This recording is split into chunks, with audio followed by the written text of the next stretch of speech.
बेसुरे आतिफ असलम ने बेढंगे गाने गाउन तो बाद पता नहीं किस घड़ी सुरीली मुसीकी सुनन वालियां दा इम्तिहान लैन दा फैसला कीता सी। मैंने तो धीरे से नींदों के धागे से बांधा है ख्वाब को। पहला उन्हां हामद अली बेला दी बिश्ती रूह नूं उदों तड़फाया जदों उन्हां दी गाई काफी दा सत्यानाश मारिया।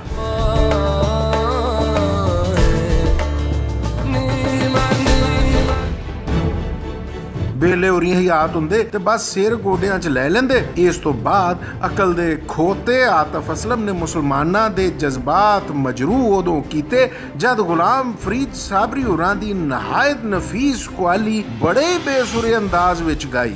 आपका नाम ले लेके मर जाएंगे।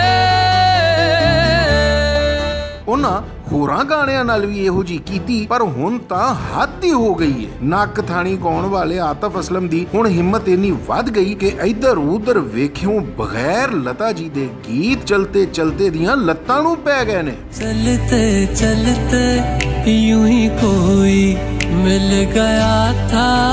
आतिफ असलम दियां इन्हां हरकतां तो तंग सुथरी मौसीकी सुनन वाले सरंगियां तबले हथियार बना के इस बेसुरे नूं लभ रहे ने कि ये जिथे लभ्या उत्थे ही ढोलकी वांगू वजाउणा है।